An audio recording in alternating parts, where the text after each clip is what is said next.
मैं कल अपने ऑफिस से वापस आ रहा था तो रास्ते में मैंने देखा कि चंद मुस्लिम लीग नून के रहनुमा और कुछ कारकुन आपस में मिठाई तकसीम कर रहे हैं, डोल की थाप पर रक्स कर रहे हैं और नारे लगा रहे हैं कि साडा मियां ईमानदार है। बड़ा परेशान हुआ, लेकिन मैंने कहा यार आज थोड़ा सा पोस्टमार्टम कर दिया जाए। मियां नवाज शरीफ साहब के केस में जो फैसला हुआ है वो ये हुआ है कि उनकी नहली 5 साल रहेगी। आज बल्ले के निशान पे फैसला आपके सामने आ गया। बल्ले के निशान का खौफ है, बल्ले के निशान का खौफ है तो फिर कप्तान का कैसा खौफ होगा।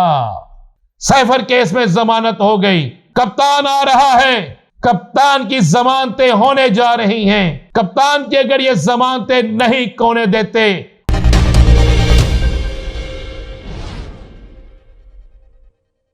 बिस्मिल्लाहिर्रहमानिर्रहीम, अस्सलातु वस्सलामु अलैका या सय्यदी या रसूल अल्लाह, अस्सलातु वस्सलामु अलैका या सय्यदी या हबीब अल्लाह। तमाम सुनने वालों को अस्सलामु अलैकुम। मैं हूं राना अजीम और आप देख रहे हैं राना अजीम ऑफिशियल यूट्यूब चैनल और फेसबुक पेज।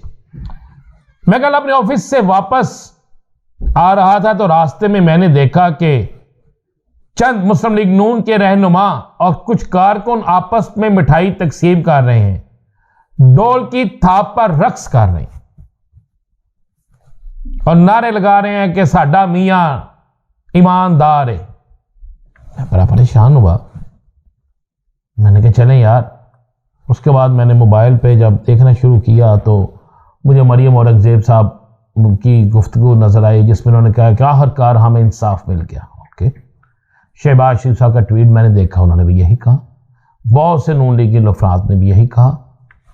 लेकिन मैंने कहा यार आज थोड़ा सा पोस्टमार्टम कर दिया जाए, हकायक और सच को सामने ले आया जाए। मियां नवाज शरीफ साहब के केस में जो फैसला हुआ है वो ये हुआ है कि उनकी नहली 5 साल रहेगी। यानी कोई भी सियासतदान चाहे वो मुल्क को लूट कर खा जाए, चाहे वो मुल्क के अंदर इंतशार पैदा करे, चाहे वो मुल्क के अदारों के खिलाफ बकवास करे, चाहे वो मुल्क के अंदर खराबियां पैदा करे, चाहे वो इस मुल्क से लूटा हुआ पैसा दुनिया के किसी भी मुल्क में ले जाए, लेकिन उसकी नहली सिर्फ 5 साल होगी। बस और कुछ नहीं। और आम आदमी 5,000 का डिफॉल्टर हो जाए किसी बैंक का, उसे उठाएं, जेल में डाल दें, 15 साल चाहे उसे जमानत ना हो।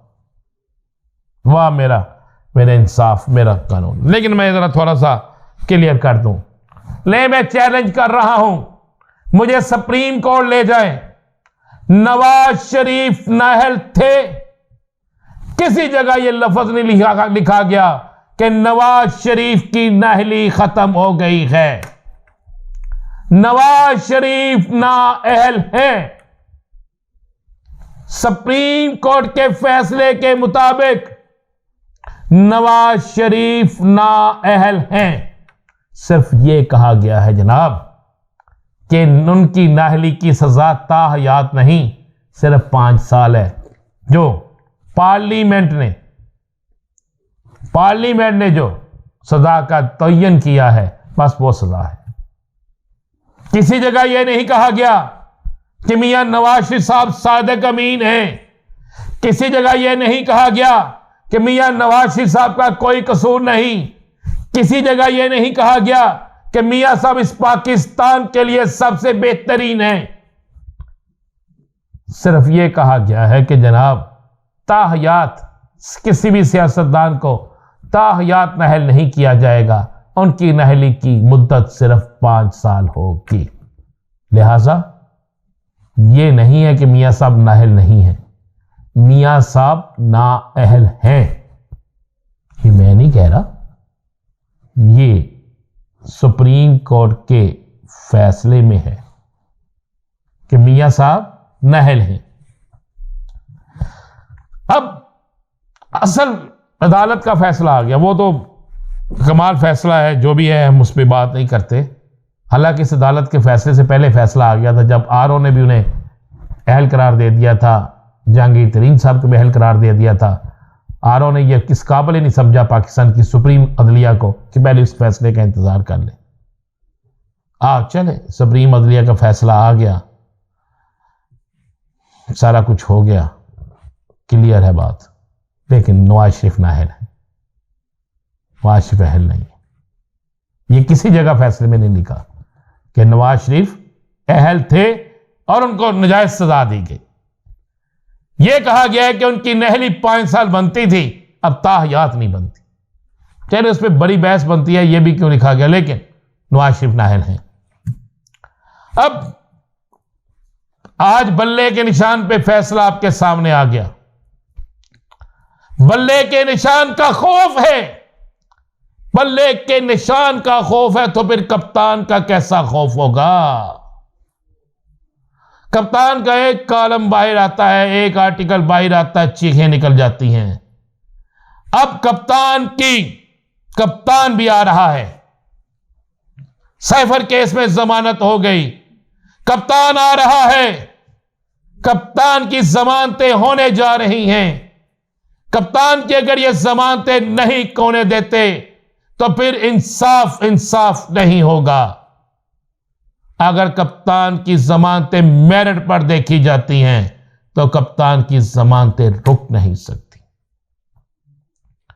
अच्छा, कप्तान को जेल के अंदर डाल के भी इतने खौफजदा हैं कि अब कप्तान ने कह दिया कि मेरी एक तकरीर आ रही है, और अब कल से सारी सियासी जमातें बज़ाहिर एक दूसरे के खिलाफ हैं, सर जोड़ के बैठी हुई हैं कि जनाब ये तकरीर क्या होगी। भाई कप्तान की तकरीर और कप्तान का आना एक जैसा ही है। हालात बदलने जा रहे हैं। सिर्फ एक सूबे में इलेक्शन होगा, बाकी 3 सूबों में तो फैसला हो चुका, बिल्कुल क्लियर है। इलेक्शन सिर्फ पंजाब में होगा और उसमें भी पीटीआई जीतेगी। देख लीजिएगा, हालात आपके सामने आ जाएंगे। बल्ले के निशान, सब है परेशान, और कप्तान खेलेगा ऐसी इनके साथ चाल कि ये हो जाएंगे सारे लाचार।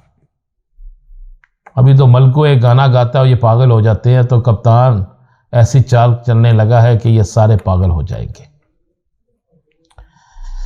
नवाज शरीफ मैदान में निकले, आए मैदान में। अवाम अब फैसला कर चुकी है, अवाम का फैसला कोई नहीं टाल सकता, अवाम के फैसले पर ही अमल होगा। रिटर्निंग अफसरान के फैसलों को उड़ा के रख दिया है आला अदलिया ने। यह साबित हो गया है कि तहरीक इंसाफ के साथ गेम खेली जा रही थी। यह साबित हो गया है कि आगे भी गेम खेली जाएगी, लेकिन तहरीक इंसाफ हर गेम के लिए तैयार है। तहरीक इंसाफ हर गेम को जीतने के लिए तैयार है, और तहरीक इंसाफ ऐसा सरप्राइज देगी कि ये देखते रह जाएंगे। आज बड़ा फैसला तो हो गया ना, मजीद फैसले होने जा रहे हैं। अब अवाम फैसला करने जा रही है कि अहल कौन है और नाअहल कौन, और अवाम की तरफ से किया गया फैसला फिर उस पर किसी को कोई स्टे नहीं मिलेगा, उस पर किसी को कोई राहत नहीं मिलेगी। 8 फरवरी को यह फैसला हो जाएगा। वैसे फैसला तो पहले ही हो गया, 8 फरवरी को मजीद ये फैसला हो जाएगा। इजाज़त दीजिए, मिलेंगे अगले व्लॉग के साथ। अल्लाह हाफ़िज़।